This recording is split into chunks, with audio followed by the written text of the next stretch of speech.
nubi. Wasaniyatu dzikru syiddati uqubatillahi ta'ala wa alimi sukhtihi wa ghadbihi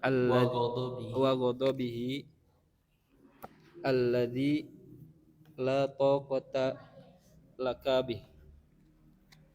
Wasalisatu dzikru dha'fika wa qillati hilatika fi dzalika fa inna man la yahtamilu harra syamsin wa walutmata syuratiyin wa qarsa namlatin kaifa yahtamilu harra nari jahannama wa daraba maqami'iz zabaniyati walasa'a hayatin ka'anaqil bukhti wa iqarabakal bighali khuliqat minan nari fi daril ghadbi wal bawari na'udzu billahi min sukhtihi wa adzabihi fa idza wadhabta ala hadhihi al-adhkari wa awadtaha ana al-laili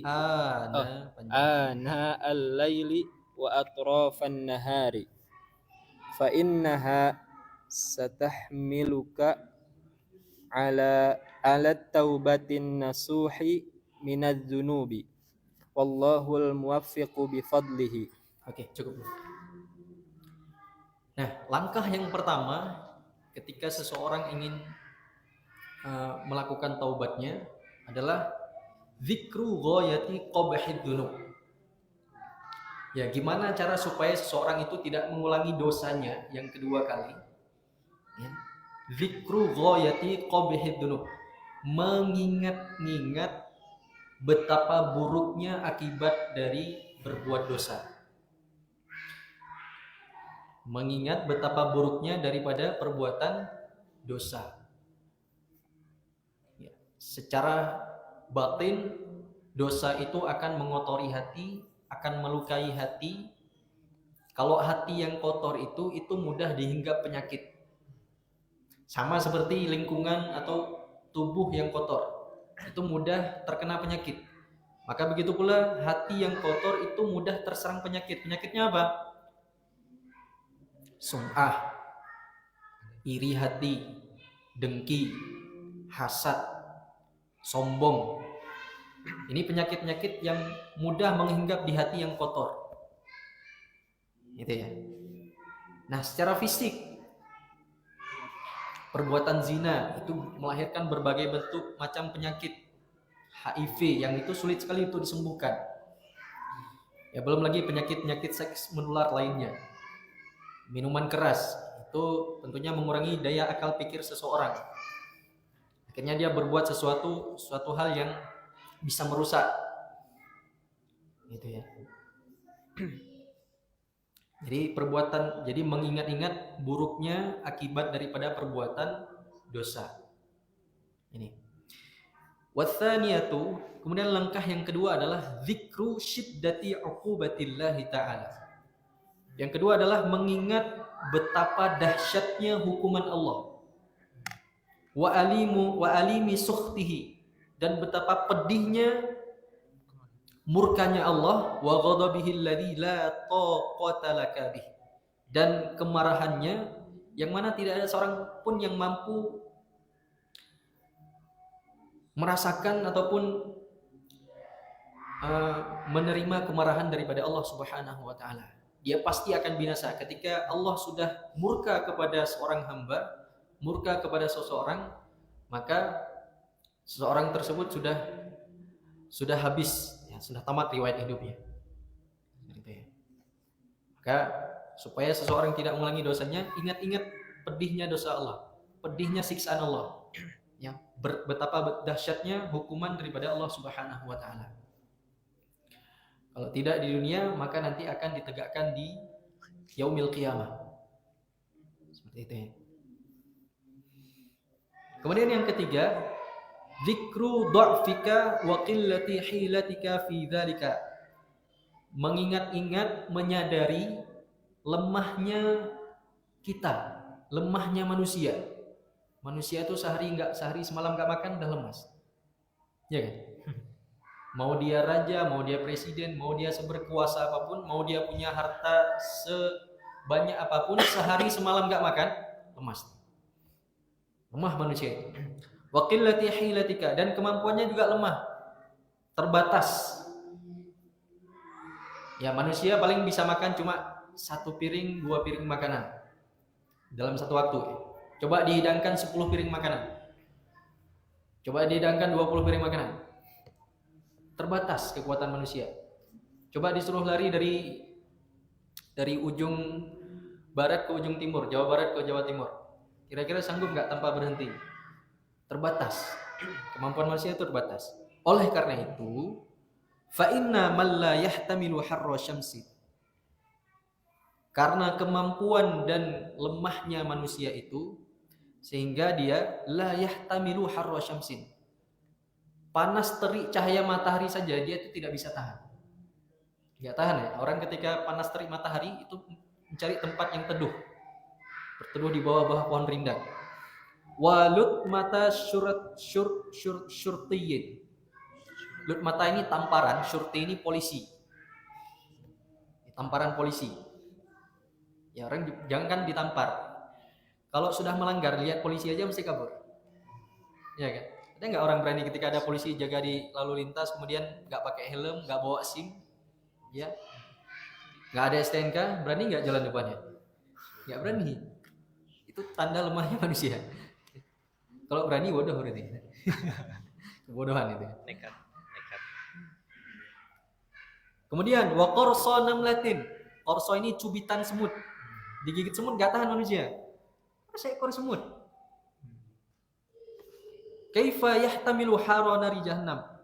Kalau penyakit yang tadi itu saja tidak tahan, kena terik panas matahari nggak tahan, ditampar polisi nggak tahan, digigit semut nggak tahan, maka bagaimana manusia itu bisa tahan dengan panasnya api neraka jahanam? Yang panasnya itu 70 kali lebih panas daripada api yang ada di dunia. Ya. Wa darba maqami izzabaniyah, dan pukulan dari malaikat penjaga neraka. Gimana dia mau bisa tahan dari pukulan malaikat penjaga neraka? Jangankan di neraka, di kuburan saja ketika seseorang sudah berada dalam barzakh, di sana juga ada siksaan daripada malaikat. Yang mana ketika seorang itu ditanya oleh malaikat mungkar dan nakir, tidak bisa menjawab pertanyaan itu, maka dia akan dipukul dengan sekeras-kerasnya sehingga teriakannya itu bisa didengar oleh seluruh makhluk di bumi kecuali manusia. Jadi hewan-hewan itu bisa mendengar suara teriakan siksaan penduduk alam barzakh. Gitu ya. Dan manusia tidak bisa mendengarnya. Gitu ya. Itu baru di alam kubur. Nah, apalagi di neraka nanti. Wala sa'a hayyatin, dan gigitan ular-ular ke'anaqil bukhti, yang besarnya itu seperti leher-leher unta. Jadi besar-besar ularnya itu. Wa uqariba kalbighal, dan kalajengking sebesar keledai. Bigol ini peranakan antara kuda dan keledai. Ya, peranakan antara kuda dan keledai. Namanya bigol. Khuliqat minan nar fi daril ghadab wal bawar, yang diciptakan dari api neraka fi daril ghadab wal bawar, di tempat yang penuh dengan kemarahan, penuh dengan kemurkaan. Jadi dalam neraka itu isinya kemarahan para malaikat. Ya. Kemarahan para malaikat dan kemurkaan para malaikat yang menyala-nyala. A'udzubillahi min sukhtihi wa adabihi. Kita berlindung kepada Allah Subhanahu wa taala dari kemarahannya, murkanya dan adabnya.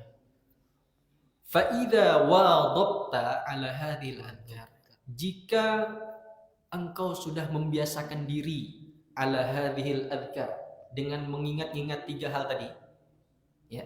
Wa awattaha, dan membiasakannya ana al-laili, di sepanjang malam, wa atrafan nahar, dan di sepanjang siang hari, fa innaha satahmiluka ala taubatin nasuhi minad dunub. Maka itu semua akan mendorong kamu untuk lebih mudah bertaubat nasuha, meninggalkan dosa-dosa. Allahul muwafiq bifadlihi. Semoga dengan karunia Allah, Allah berikan kita hidayah taufik. Ini ya. Kenapa semua 3 langkah tadi zikru semuanya, mengingat semuanya? Kenapa? Ada yang tahu kenapa? Iya, kenapa tadi langkah-langkahnya kok ingat buruknya dosa, ingat azab Allah, ingat kelemahan diri kita yang tidak mampu menahan azab itu. Sering lupa. Hah? Sering lupa. Iya, jadi memang orang-orang yang berdosa, orang-orang yang jatuh ke dalam dosa itu memang dia melupakan Allah, dia melupakan dirinya lemah, dia melupakan azab Allah yang akan menantinya ketika dia berbuat dosa. Dan itu disebutkan di dalam Al-Qur'an. Ya, disebutkan dalam Al-Qur'an surat misalkan dalam Quran surat As-Sajdah. Ya. Bunyinya walau tara idil mujrimuna nakisu ru'usihim 'inda rabbihim rabbana absarna wa sami'na farji'na na'mal salihan inna mumkinun walau syi'na la'atina kulla nafsin hudaha walakin haqqal qawlu minni la'amla'anna jahannama minal jinnati wan nasi ajma'in fadhuqu bima nasikum. Maka rasakanlah azab Allah bima nasitum liqa yaumim hada, karena engkau telah melupakan hari pembalasan. Ya. Dalam Quran surat Toha juga seperti itu. Man a'rada an dzikri fa innahu ma'asyatan mak. Qala rabbi lima hasyartani a'ma wa qad kuntu basira. Qala kadzalika atatka ayatina fanasitaha. Ya Allah, kenapa engkau menghukum kami? Kenapa engkau buat kami itu buta ketika nanti dibangkitkan dari pada hari kebangkitan? Ada orang-orang yang dibangkitkan dalam keadaan buta. Kemudian dia protes. Saya di dunia itu bisa melihat, kenapa ketika dibangkitkan yaumil qiyamah buta? Protes sama Allah. Kemudian Allah jawab, qala kadzalika atatka ayatina fanasitaha. Ayatuna fanasitaha. Itu karena ayat-ayat kami telah datang kepadamu. Penjelasan kami telah datang kepadamu, kebenaran telah kamu pahami. Tetapi apa? Fanasitaha, tapi kemudian kamu lupakan. Kamu lupakan itu semuanya dan kemudian rela menikmati dosa yang sesaat, rela menikmati maksiat yang sesaat. Ya. Jadi sebenarnya orang-orang yang berbuat dosa itu, orang-orang yang melakukan maksiat itu, mereka menikmati. Cuma mereka lupa nikmat yang mereka rasakan itu tidak lebih besar daripada akibat yang dia rasakan. Jadi penderitaan, azabnya itu lebih besar daripada nikmat yang mereka rasakan ketika berdosa. Sedangkan orang-orang yang lelah, letih, menjaga diri tetap istiqomah dalam ketaatan, capek. Memang capek, berat, banyak godaan sana sini, tapi godaan itu tidak lebih besar daripada nikmat yang akan dia dapatkan nanti di surganya Allah Subhanahu wa taala. Nah, itu ya. Jadi makanya Imam Al-Ghazali menyebutkan harus ingat zikir. Makanya di sini pentingnya zikir. Makanya ketika orang itu tidak berzikir, kata Nabi, seperti orang mayit, seperti mayit yang berjalan. Jadi ketika orang itu tidak berzikir tapi raganya masih bernyawa, dia itu mayit yang berjalan. Nah, dan sebaliknya, orang yang senantiasa berzikir kepada Allah, dia berjuang di jalan Allah, meninggal, la tahsabannal ladzina qutilu fi sabilillahi amwat. Orang yang senantiasa berzikir, yang berjuang di jalan Allah, raganya hilang, nyawanya hilang dari raganya, dia itu tetap hidup di sisi Allah. Gitu ya. Jadi memang Allah itu memandang jiwa kita. Innallaha la yanzuru ila suwarikum wa la ajsamikum. Allah tidak melihat fisik kita, tidak melihat jabatan, kedudukan kita apa, tapi Allah melihat walakin Allah yanzuru ila qulubikum wa a'malikum. Allah melihat hati kita, Allah melihat amal perbuatan kita. Oke, lanjutkan. fa in qila alaysa qad qala an-nabiy sallallahu alaihi wasallam an-nadmu An-nadamu taubatun walam yadhkur mimma walam yudhkar mimma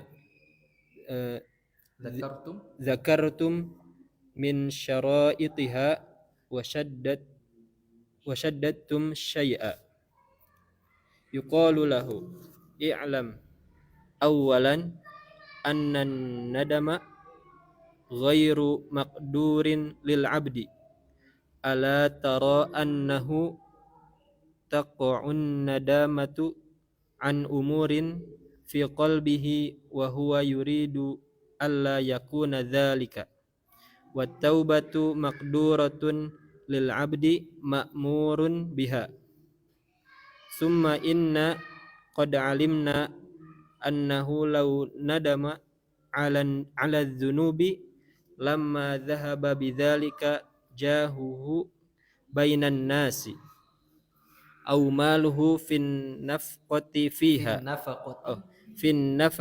fiha fa inna dzalika la yakunu taubatan bila raibin fa alimta bidzalika anna fil khabari ma'nan lam tafhamhu min zahirihi wa huwa anna nadama li ta'zimillahi subhanahu wa ta'ala wa khawfi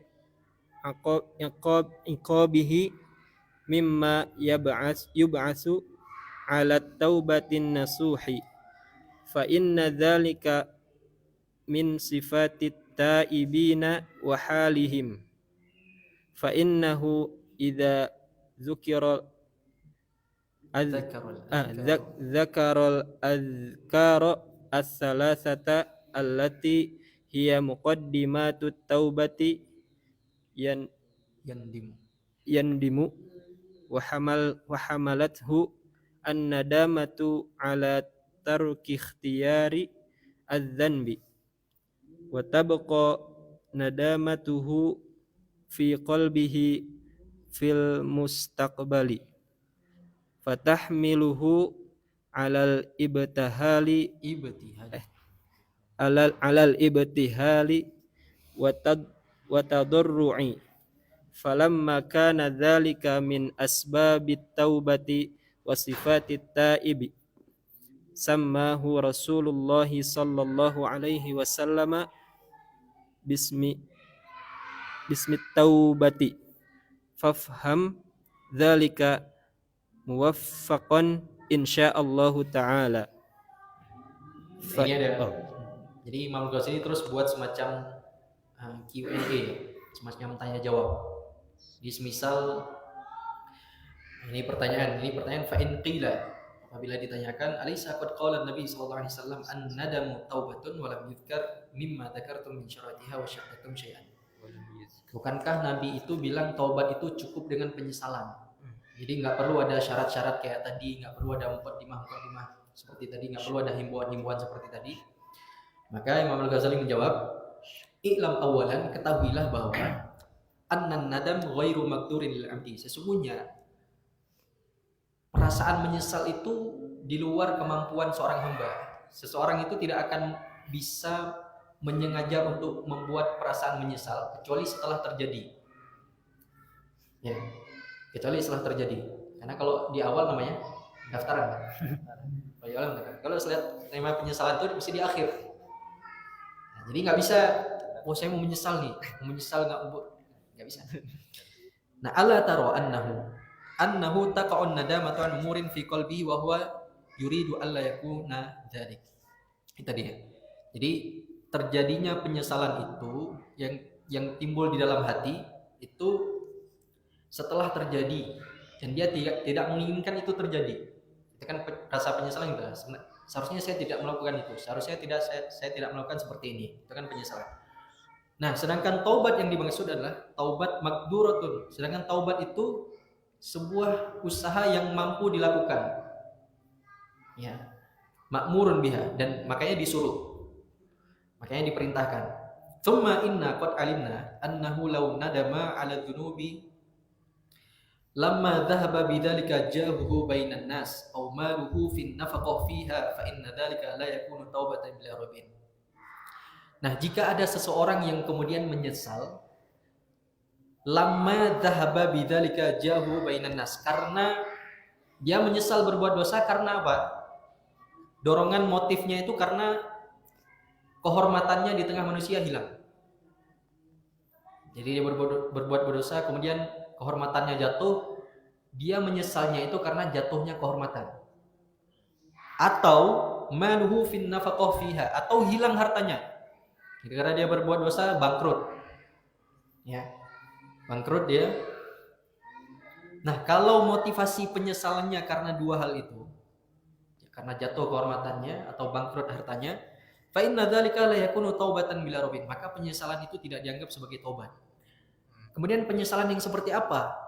Nah, fa'alimta bidzalika anna fil khabar ma'nan lam tafhamhu min dhahirihi. Nah, kalau penyesalannya model seperti itu, maka sebenarnya kata Imam Al-Ghazali, kamu belum paham makna hadis daripada at-taubah, an-nadamu huwa at-taubatun. Penyesalan itu adalah taubat, itu adalah penyesalan. Maka penyesalan yang paling betul adalah annan nadam li ta'dhimillahi subhanahu wa ta'ala wa khaufi iqabihi. Maka penyesalan itu motifnya itu terdorong dari ta'dhimillah, mengagungkan Allah. Ya. Jadi dia menyesal itu bukan karena hilang hartanya, bukan karena jatuh kehormatannya, tapi karena dia betul-betul tahu Allah itu maha suci. Allah telah memberikan dia nikmat, Allah telah memberikan dia segalanya, tapi dia malah melanggar perintah Allah, melanggar orang yang telah memberikan dia kebaikan-kebaikan. Gitu ya.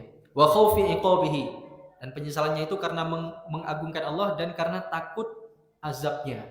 Nah, ini penyesalan yang betul. Mimma yab'atu 'ala taubin nasuhi. Nah, penyesalan yang seperti inilah taubat yang akan membawanya kepada taubat nasuha. Fa inna dzalika min sifati taibin wa halihim. Itulah sebenarnya kondisi seorang yang bertaubat. Tidak. Fa innahu idza dzakara al-adhkar ats-tsalatsah allati hiya muqaddimatut taubah yandam. Ya, caranya itu tadi dengan mengingat-ingat tiga hal tadi. Ya. Tiga hal muqaddimat itu harus betul-betul diingat. Diingat lagi, disadari lagi, direnungkan lagi tiga hal itu. Ya, ditadabur lagi tiga hal itu. Gimana nanti kalau saya berbuat dosa kemudian tiba-tiba mati? Sedang saya berbuat dosa, tiba-tiba Allah cabut nyawa saya, mati, cabut nyawa saya ketika saya sedang bermaksiat. Nah, ini perasaan seperti ini terus ditimbulkan supaya seseorang mampu betul-betul bertaubat nasuha. Wa hamalathu an-nadamah ala tarkit ikhtiyari dambi. Ya, jadi dengan tiga hal tadi, dia usaha keinginan dia untuk berbuat maksiat yang sama itu akan dia tangguhkan, ya. Akan dia tangguhkan. Wa tabqa nadamatuhu fi qalbihi fil mustaqbal, sehingga penyesalan itu terus ada di dalam hatinya, ya, sampai kemudian hari. Fatahmiluhu 'alal ibtihal wa tadarru, sehingga dia itu senantiasa merasa bersalah. Ibtihal itu merasa bersalah. Atau asal katanya itu bahlun. Bahlun itu apa? Ente bahlil, ente goblok. Rasanya bodoh. Jadi merasa bersalah. Nah, ibtihal itu merasa bersalah di hadapan Allah. Wa tadarru, merendahkan diri. Ya. Falamma kana dzalika min asbabit taubah wa sifatit taib. Maka inilah kondisi seseorang yang benar bertaubat dan diterima taubatnya di sisi Allah Subhanahu wa taala. Ya. Kemudian lanjutkan. Fa in qulta kaifa yumkinul insana an yusira bihaitsu la yaqa'u minhu dhanbun albattata min saghirin aw kabirin, kaifa wa an biyaullahi salawatullahi alaihimul alladzina hum asyrafu khalqillahi subhanahu wa ta'ala qad ikhtalafa fihim ahlul ilmi hal nalu hadhihi darajata am la fa'lam anna hadha amrun mumkinun ghairu mustahilin thumma huwa hayyinun wallahu ta'ala yahtassu bi rahmatihi man yasha'u summa min syaratit taubati alla yata'ammada dhanban fa amma in waqa'a minhu bisahwin au khata'in fa huwa ma'fuun anhu bi fadlillahi ta'ala wa hadha hayyinun ala min waffaqahu Allah ta'ala. Oke, cukup. Sebelumnya ada yang bertanya dulu. Ada yang ingin tanyakan? Kosakata atau kalimat yang enggak paham? Kaifa yumkin Sebentar lagi ada 6 menit lagi. Enggak ada? Paham semua ya? Masih berpikir. masih bingung. Bingung berpikir. Kemudian ada pertanyaan lagi, kaifa yumkinul insan ay yasira bihaitsu la yaqa'u minhu dhanbun albatah min saghirin aw kabirin. Nah, kemudian ada pertanyaan, apakah mungkin ada manusia yang dia itu tidak pernah melakukan dosa sekecil apapun? Ya. Tidak pernah melakukan dosa albatah sama sekali min saghirin aw kabirin, baik dosa kecil maupun dosa besar. Kaifa wa anbiya'ullahi sallallahu alaihim alladzina hum asyrafu khalqillah subhanahu wa ta'ala qad ikhtalafa fihim ahlul ilmi hal nalu hadhihi darajah am la. Maka bagaimana kemudian para nabi-nabi Allah, para rasul-rasul Allah yang mana mereka itu adalah manusia-manusia pilihan Allah, ya. Asyrafu khalqillah, manusia pilihan Allah, manusia yang paling mulia pilihan Allah. Sedangkan mereka juga pernah jatuh dalam kesalahan-kesalahan. Dalam kesalahan, hal nalu hadhihi darajah amla, apakah mereka akan mendapatkan derajat kemuliaan taufik dari Allah tadi? Ya, fa'lam, jawabannya, anna hadza amrun mumkinun ghairu mustahil. Tentu kondisi demikian itu adalah sesuatu yang mungkin bagi Allah dan tidak mustahil. Tsumma huwa hayyinun, dan itu mudah sekali bagi Allah. Wallahu ta'ala yaftassu bi rahmatihi may yasha, dan Allah itu memiliki hak prerogatif. Hak prerogatif itu yang tidak bisa diintervensi oleh siapapun. Itu untuk memberikan rahmatnya. Jadi ketika Allah sudah memilih seorang hamba untuk diberikan rahmatnya, maka hamba tersebut sudah sukses dunia akhiratnya ketika sudah mendapatkan rahmat Allah. Mau dia seberdosa apapun, kalau dia mendapatkan rahmat Allah, Allah pasti akan ampuni. Tapi kalau seseorang sudah dijauhkan dari rahmat Allah, betapa banyak pun kebaikan yang dia lakukan, maka dia tidak akan selamat dari api nerakanya Allah. Ya. Tsumma min syartit taubah. Kemudian syarat daripada di antara syarat taubat itu adalah alla yata'ammada dzamban. Untuk tidak menyengaja berbuat dosa lagi. Jadi setelah bertobat, jangan sampai dia itu berbuat sengaja lagi untuk berbuat berdosa. Jadi betul-betul direncanakan. Misalnya orang bertobat dari perbuatan dosa riba, tapi dia masih berbisnis dengan riba dan dia sadar dengan bisnisnya itu masih mendatangkan riba. Ya. Atau dia masih melakukan kezaliman seperti menanam sawit misalkan ya, tapi tanahnya ini tanah orang kampung, belum mendapatkan izin dari pemiliknya, tapi dia tetap melakukan terus penanaman, terus panen ya. Nah, itu menyengaja berdosa seperti itu ya. Fa amma in waqa'a minhu bisahwin aw khata'in.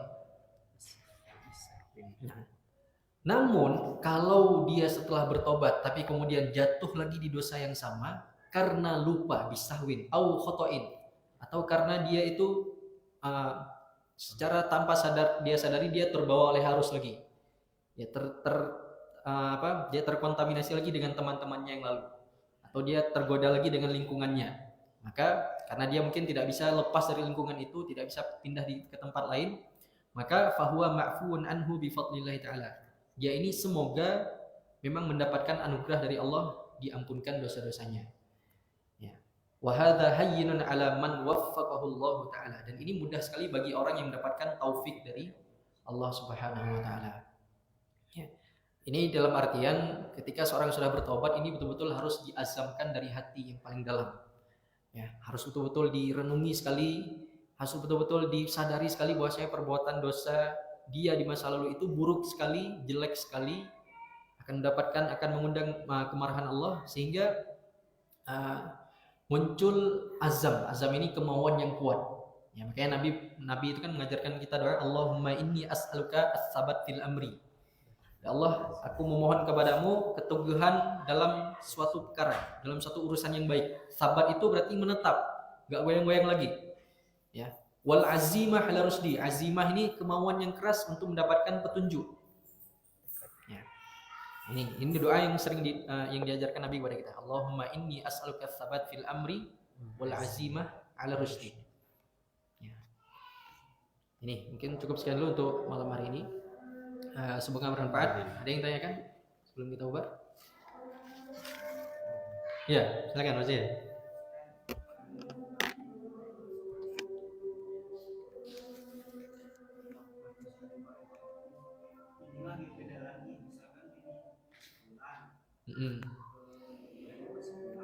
Ya.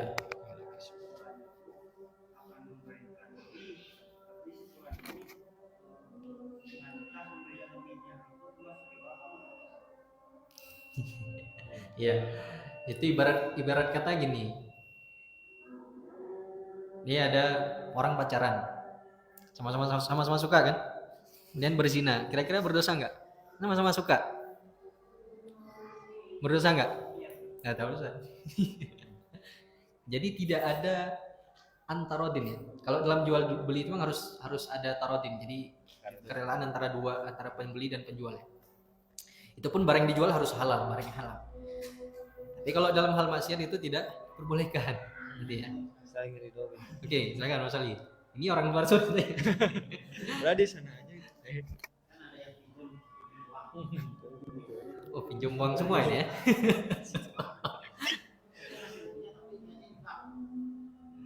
Gimana? Hasil lebihnya kayaknya yang Pak. Itu jual beli atau pinjam meminjam? Lebihin. Ya. Hadiah.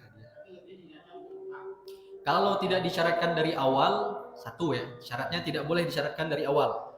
Yang kedua, tidak boleh jadi kebiasaan. Walaupun tidak disyaratkan dari awal, tapi jadi kebiasaan. Setiap pinjam mesti harus kasih lebih. Kalau nggak kasih lebih nggak enak. Nah, ini nggak boleh. Tapi kalau hanya sesekali dan tidak disyaratkan dari awal, maka Allah alam itu diperbolehkan. Nah, jadi kalau disyaratkan dari awal itu intinya garing. Kalau jual beli beda lagi nanti urusannya. Nggak diketahui.